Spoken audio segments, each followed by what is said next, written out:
Кадимки бизнесте киреше чыгаша жана кадимки бизнесте акча табуу системасын көрөлү. Мына могу графикте, биздин графикте бул убакытты көрсөтүп атат. 2 ай, 5 ай, 7 ай, 10 ай деп турат. Жана киреше жогору жагында, төмөн жагында чыгаша. Эми көрөлү кандай болот экен.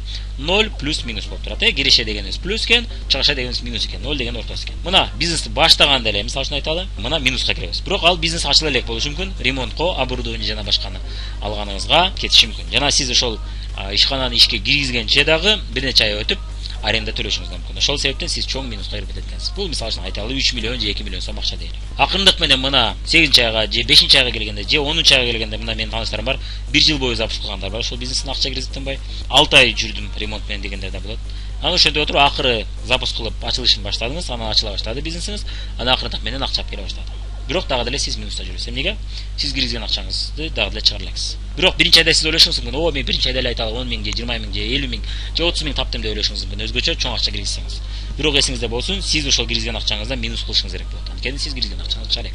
2 миллион минус 30 миң дейли, 1 миллион 970 миң. Кийинки айда дагы кийинки 2-3 айда жакшы өсүү болду, дагы эми 50 миң пайда көрө баштадыңыз айына. Эгер пайда болсо, эгерде выручка болсо, анда бул пайда эмес. Мындан да чыгышларды чыгарып салышыңыз керек болот. Ар ай сайын сиз элге айлык төлөшүңүз керек болот, налог төлөшүңүз керек болот, жана башка көптөгөн чыгышлар болот. Биз эми аны эсептеп отурбайлы, жөнөкөйлөтүп эле 50 миң таза пайда чүтүү деп коелу. 1 миллион 970 миңден 50 миңди кемитебиз, 1 миллион 920 миң. Ушинтип кемитип отуруп, анан кийин 820 миң, анан кийин ушинтип акырындык менен, анан кийин 0, анан кийин плюска чыга баштайт экенбиз. 20 миң, 40 миң, 80 миң, 100 миң деп анан көтөрүлө баштайт экенбиз акыры менен. 3 жыл өтүшү мүмкүн, 4 жыл окушу мүмкүн. Ошо көпчүлүк бизнестерди мындай анализ кылып карасаңыз, мисалы үчүн bboss.ru деген франшиза бар. Ошол жерде да карасаңыз, окупаемость 1 год или 2 года, 3 года деп турат. Вложениясын карасаңыз, ал жерде 2 миллион, 3 миллион, 5 миллион деп турган. Бир жылда сиз 5 миллион чыгарасыз же 2 миллион чыгарасыз. Бул эми орточо көрсөткүч. Кээ бир учурда ошол 2 жыл дегени 4 жылга созулуп кетиши мүмкүн. Мен да бир франшиза алдым, окупаемость 2-3 ай деген, мен 2-3 айда эмес, 4-5 айда окупаемостька чыкпай калдым. Банкрот болуп калышыңыз да мүмкүн. Ошол учурда мулда эске алышыңыз керек. Мисалы үчүн тескерисинче мына минуста жүрдүңүз, анан кийин минустан плюска чыгышыңыз өтө кеч болуп кетиши мүмкүн. Бир нече жылдар болуп калышы мүмкүн. Анан кийин чыдамыңыз жетпей сиз жабылып калышыңыз да мүмкүн. Же болбосо сиздин базарыңыз буга даяр эмес болуп калышы мүмкүн. Болбосо мүмкүн 2 жыл 3 жыл эрте ачып алган болушуңуз мүмкүн. Же болбосо сиздин жөндөмдөрүңүз аздык кылышы мүмкүн. Сиздин командаңыз слабыйлык кылышы мүмкүн. Ошол көптөгөн себептер бар. Өзгөчө сиз наставнигиңиз болбосо ошол каталарды сөз кетиресиз, анан каталарды жасап отуруп кана үйрөнөт экенсиз. Же пайдага чыгуу үчүн дагы акча салуу керек болушу да мүмкүн. Ушундай учурлар да болот. Мына мен бизнестерибиздин биринде биз супермаркет ачкан элек, пайдага чыгуу үчүн дагы акча салыш керек болду. Анан биз жаап салдык. 17 киши акционер болуп ачканбыз. Эми тармактык маркетингде киреше чыгашаны көрөлү. Мына сиздин кирген акчаңыз бул көп болсо, мына айталым, минус 10 миң же 30 миң же минус 1000 же минус 2 миң сом болушу мүмкүн. Анан айталы 1-2 ай иштеп отуруп, мына акырындык менен плюска чыга баштадыңыз дейли. Акырындык менен мына 0 турасыз дейли, пока ошол акчаңыз чыга элек дейли, бирок чыгаша көп кетпей калды. Чыгашаңыз актай баштады дейли. Анан акырындык менен киргизген акчаңыз чыгып, анан кийин плюска чыга баштайт экенсиз. Мына окупаемость бул жерде деле өзүн өзү актоо, мисалы үчүн 6 ай болушу мүмкүн, 5 ай болушу мүмкүн, 2 ай болушу мүмкүн. Бул эми сиздин темпиңизге жана бөлгөн убактыңызга жана командаңызга жараша болот, жана сиздин наставниктериңизге жараша болот экен. Ошондой эле тандаган компанияңызга, сиздин иштөө темпиңизге жараша болот. Мына ушинтип отуруп акырындык менен плюска чыгат экенсиз. Бул жерде көрдүңүз, мына акча жагынан чоң тобокелге барбайт экенсиз, чоң минустарга кирбейт экенсиз. Ошол эле учурда мен 2 жылда айталы 2 миллион таптым же 5 миллион таптым деп айта албайт экенсиз. Бирок 5 жылда миллионго чыксаңыз болот, реально чындап болот. Банкрот болуп калышыңыз да мүмкүн бизнестерде деген нерсе бар. Бирок банкрот болгондо сиз эми көп болсо 10 миңге же 20 миңге же 30 миңге банкрот болгон болушуңуз, же көп болсо 100 миңге. Кадимки бизнес системаны ачып көрүңүз, мисалы үчүн KFC'ни ачып көрүңүз. 5 миллион, 3 миллион деген акчаларга банкрот болуп калышыңыз. Акча түрүндө чоң тобокел жок экен, мына көрдүңүз. Ошондой эле пайдага чыгуу үчүн дагы акча салуу керек эмес, мына көрдүңүз. Өсүү үчүн акча салуу керек учурлар болушу мүмкүн, ал деле миллиондор эмес, ал эми көп болсо 10 миң, 15 миң, 20 миң болушу мүмкүн. Мисалы үчүн ноутбук алышыңыз мүмкүн, бизнесиңизде тезирээк өсүү үчүн. Акырындык менен жаңы телефон алышыңыз мүмкүн. Наркы телефонуңуз күчү жетпей калышы мүмкүн. Онлайн иштеп атканда өзгөчө болот бул нерсе. Бирок акча салуу эмес, көп адамдарга жардам берүү керек ийгиликке жетүү үчүн бул бизнесте. Ал эми өзүңүзгө албетте өнүктүрүү үчүн сөзсүз акча салып турасыз. Кээ бир учурда лидерлерге жардам берүү керек болот. Ошол өстүрүүгө жардам берүү керек болуп калат. Кээ бир учурда кандай бир билет кылыш керек болот. Акцияларды коюп туруш керек болот, ар кандай акциялар. Компания өзү да коет, сиз өзүңүздүн жаныңыздан коюп да койсоңуз болот. Мен бир убактарда ноутбук акция койдум, андан кийин парфюмдарды койдум акцияга. Ошо окшогон акцияларды коюп турсаңыз, адамдар тезирээк өсөт экен. Меткалстын мыйзамы бар экен. Мына Меткалстын мыйзамы, аябай сонун мыйзам. Бул дагы тармактын баалуулугун билиш керек. Мына ушул тармактык маркетингдин эң чоң бир айталы баалуулуктардын бири дейт. 1 кошуу 1 барабар 11. Кантип 2 кошуу 2 2'nin квадраты. 3 кошуу 3 өзү 6 болуш керек, бирок 3'nin квадраты дейт. Бул мына тармак болгондо, мунун тармактын күчү ушинтип өсөт экен да. Ал тармакка адамдар канчалык көбөйгөн сайын ошол тармактын күчү андан да өсө баштайт экен. Бирок квадратка бул жерде арифметикалык прогресс эмес, геометриялык прогресс менен өсө баштайт экен да. Эмнеге дегенде, сиздин тармагыңызга канчалык адамдар көп кошулган сайын ал тармакты тааныгандар, билгендер көбөйө баштайт. Мисалы үчүн көрөлү, мына Билай Меоком бир убакта илгери келген биздин базарга, ал эми Ошка кийин келди. 3-5 жыл мурун мисалы үчүн кайсы оператордун кадары көп болчу. Билай менен Меоком, Ошка менен иштөө өтө кыйын болчу. Эгерде сиз сим карта сатчу болсоңуз, же Ошка компаниясында сиз соода тармагында иштей турган болсоңуз, сизге кыйын болмок. Азыр уже теңгелейин деп калды Билай менен Меокомго. Анткени Ошканы да катталып, Ошканы колдонуп аткандар көбөйө баштады. Бир убакта адамдар көпчүлүк өтпөйт эле. Эмнеге? Мен эми Ошка акысыз болгон менен досторум көпчүлүгү Билайнда же Меокомдо дейт эле. Андыктан мен адам пайда көрө албайм дейт эле. Экономия болбойт дейт эле. Акысыз сүйлөшө албай калам баары дейт эле. Баары бир Билайга Меокомго чалышым керек болот, ал кымбат болуп калат дейт эле. Акырындык менен жылдар өтүп отуруп, өзүнүн раскрутка кылып отуруп, ар кандай акциялар жасап отуруп, акырындык менен Оодо онун колдонуучулары көбөйүп кетти. Эми Оого кошулуу да оңой боло баштады мурунга караганда. Мына ушул Меткалф мыйзамынын даана көрсөткүчүсү. Тармактык маркетингде да дал ушундай болот экен. Мына биздин кээ бир компаниялар айтат, биз жаңыбыз, биз биринчибиз, сен биринчи болуп калган шанс бар, акырындагыларга шанс жок дейт. Бирок Меткалф мыйзамын ал жерде эске алынбайт. Меткалф мыйзамы боюнча сиздин компанияңыз бутуна туруп калган болсо, жана элге таанымал болсо, ал компания менен сизге иштешүү оңой болот, жана сиздин адамдарыңызга оңой болот иштешүү. Анткени ал компаниянын продукциясын колдонуп көргөндөр жана колдонуп аткандар көп эле болот. Жана алардын тааныштарынын арасында колдонуп аткандар, колдонуп көрүп мактагандар көп эле болот. Андыктан сиздин тааныштарыңыздын же сиздин командаңыздын адамдарга өзүнүн кардарын табуу, өзүнө айталы партнер, шериктеш табуу жана өзүнө сатуучу табуу оңой болот. Анткени алар көпчүлүк бул продукцияга ишеними бар болуп калат. Азыркы учурда мына Ошка кайсы оператор көп реклама жана көп акча арзандатуулар жасап турат. Ошка эмне билесиз? Муну айтпай калабыз. Тармактык маркетингде рекламага көп акча кетирбей туруп раскрутка кылса болот. Эмненин күчү менен? Меткалф мыйзамынын күчү менен. Көпчүлүк адамдар, айталы миңдеген адам продукциясын колдонуп көрүп, өзүнүн пикирин айтып, жакшы деп мактаса, акырындык менен элдер ошону колдонуп көрө баштайт. Шунча эле мактанып макул колдонуп көрөйүн дейт, анан жакшы болсо продукциясы дагы кошулуп, дагы бири-бирин айта баштайт. Эми 1000 ордуна айталы 2000 киши, бирден айтканда 2000 киши реклама кыла баштады. 2000 бирден кишиге айтканда дагы 4000 киши реклама кыла баштады. Ушинтип Меткалф мыйзамынын күчү менен бул бизнес система өсө баштайт экен түркүрөп. Я бы предпочел получать доход от 1% усилий 100 человек, чем от 100% своих собственных усилий дейт. Джон Рокфеллер дүйнөдө эң бай киши. Мына биринчи видеобузда айтканбыз. Мен көпчүлүк адамдын бирден гана пайыз күчүн колдонуп отуруп, билимин колдонуп отуруп, акча тапканым оңой жана туура деп айтат экен.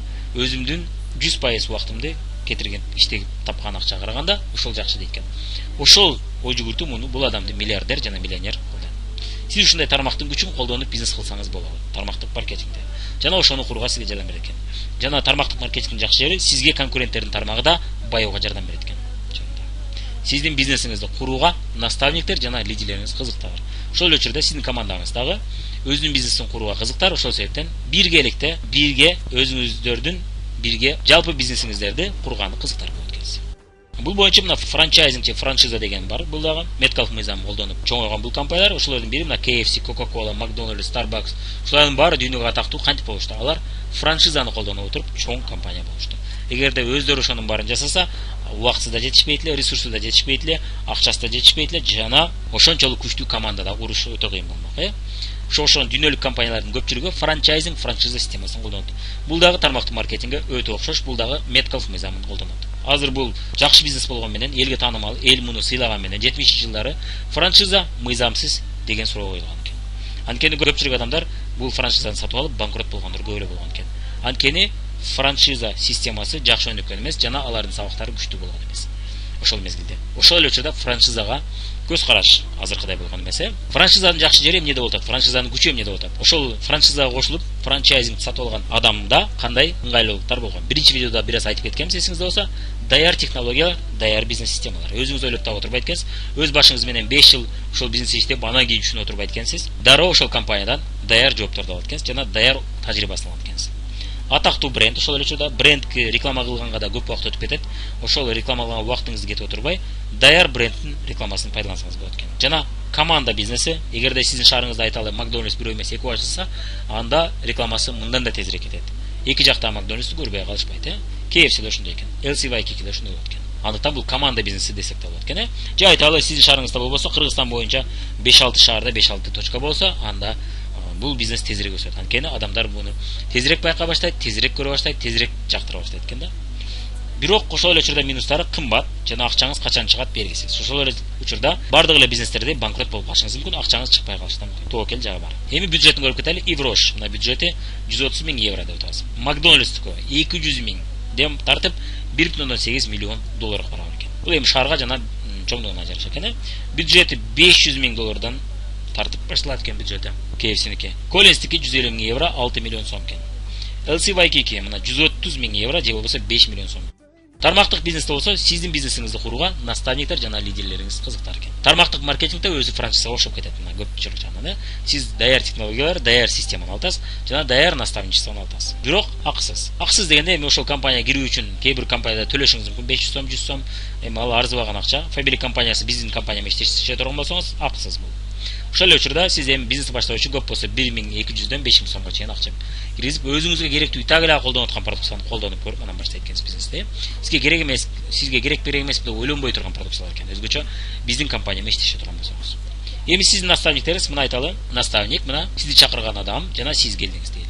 Сизди чакырган адам дагы эгерде ал бизнеске чындап кызыкса, наставник дагы сизди өнүктүрүүгө, сиздин бизнесиңизди өстүрүүгө кызыктар экен. Эми сиздин лидерлериңиз келди, алар да өзүнүн бизнесин өстүрүүгө кызыктар жана сиз да кызыктарсыз. Жаңы адам келди айталы, ал да лидерде эшитип келди, булардын баары өзүнүн бизнесин курууга кызыктар. Эгерде сиз бул адамдарды өзүнүн бизнесинде жакшы ийгиликке жетүүгө жардам берип койсоңуз, мына булар өзүнүн бизнесин куруп атат. Анда сиз барсызбы, жоксузбу, булар өзүнүн бизнесин сактап калуу үчүн жана өстүрүү үчүн булар иштей берет экен. Мына бунун баары өзүнүн бизнесин куруу үчүн иштеп атат. Ийгиликтүү лидер мына башка сизге тиешеси жок жогорку наставнигиңиздин башка адамдай чоң ийгиликке жетчү болсо, анда сиздин лидерлериңиз муну көрүп кызыгуу пайда болот экен жана өзүнө ишеним пайда болот экен. Муну көрүп атса, сизге жогорудан гана эмес, чет жактардан дагы жардамы тийип турат экен. Ийгилик жана кызыгуу жана ишеним пайда кылат. Мына менин командамда да ушундай нерселер болуп турат. Кимдирге жаңы адам келип чоң ийгилик жаратса, мурундан иштеп жүрүп кыймылдабай орунда туруп калган адамдар дагы кыймылдап, дагы утула баштайт. Сизге конкуренттердин тармагы дагы байууга жардам берет экен. Мына көрдүңүз, мына сиздин наставниктериңиздин адамдары дагы сизге ийгиликке жетүүгө жардам берет экен, байууга жардам берет экен. Мына сиздин адамдарыңызды кызыктырып, ишендирип берет. Ошол себептен даяр рычагдар бар. Кадимки бизнес системада кандай? Мына ишкана, сиз бир ишканада иштеп атасыз дейли, начальник бар, сиз эч убакта өзүңүздүн астыңызга начальник коюуга көпчүлүк учурда акыңыз жок болуп калат, аны жогорудагылар чечиш керек болот, Эми кээ бир учурларда сиз, кээ бир учурларда сиз чече албайсыз. Бирок сиздин өзүңүздүн пирамидаңызды кура албайсыз, муну билесиз, жана өзүңүздүн бизнесиңизди ошол компанияга конкурент кылып кура албайсыз. Анда кура турган болсоңуз, сиз иштен кетишиңиз керек болот. Кийинки нерсе мына сиз болбосо өзүңүздүн бизнесиңизди кулатасыз дейли. Сиз мына начальниктерди алдыңыз, персоналды алдыңыз, бирок бул начальник сиздин бизнесиңизди өстүрүүгө өтө деле кызыктар эмес. Кээ бир адамдар түшүнүп кызыктар болушу мүмкүн. Ушул компания өскөн сайын мен да койсом деген түшүнүк болушу мүмкүн. Көпчүлүк адамда ал түшүнүк жок. Даяр кадрлар бирок ошону түшүнгөн адамдар бул кымбатка түшөт экен. Же болбосо жаңы кадрды узак убакыт иштеп отуруп өстүрүш керек. Же болбосо кымбат кадрларды сатып алыш керек болот, Сиз ишкер катары анан жалгызсыз экенсиз. Өзүңүздүн бизнесиңизге күйгөн сиз гана болот экенсиз көпчүлүк учурда. Кадимки бизнес системада тармактык маркетингде болсо сиздин бизнесиңизге күйүп иштегендер, түшүнгөндөрдүн арасында көп эле болот экен. Эгерде биз ошолорго түшүнүктү берип койсок, өзгөчө менин видеолорумду берип койсоңуз, аларда түшүнүк пайда болот экен. Колуңузда иштегендер кызматкер же чакан бизнестегилер экен, алар андыктан сиздин бизнесиңизге кызыктар эмес экен.